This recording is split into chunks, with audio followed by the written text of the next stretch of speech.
કાકા, આમ આદમી પાર્ટીના 2 કોર્પોરેટર વિરુદ્ધ ફરિયાદ થઈ છે ને એકની ધરપકડ થઈ છે.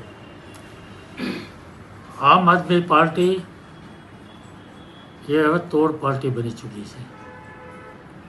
કારણ કે જેનો નેતા અરવિંદ કેજરીવાલ, એના ધારાસભ્યો, અનેક નેતાઓ, એના મુખ્ય નેતાઓ ભ્રષ્ટાચારના કેસમાં જેલ ભોગવી ચૂક્યા છે, જેલમાં છે.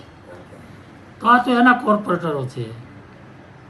આખી પાર્ટી ભ્રષ્ટાચારથી ખતબદે છે. દુઃખ તો એ વાતનું છે કે વરાછાની જનતાએ એના પર ભરોસો મૂકી, વિશ્વાસ કરી અને મત આપ્યા હતા.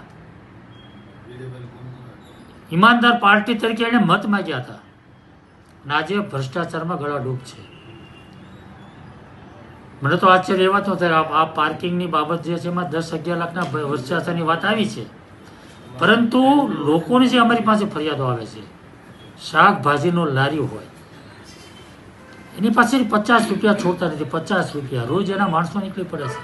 રોજ સાંજે 50 રૂપિયા લારીને આપી જ દેવાના. આટલો મોટો ભ્રષ્ટાચાર કરી રહ્યા છે.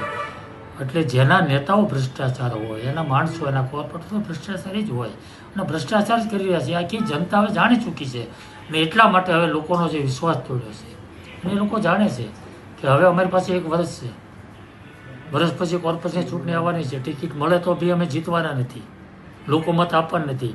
એટલા માટે બેફામ બનીને બેધડક ડર વગર ભ્રષ્ટાચાર કરી રહ્યા છે. ખૂબ જ ગંભીર બાબત છે.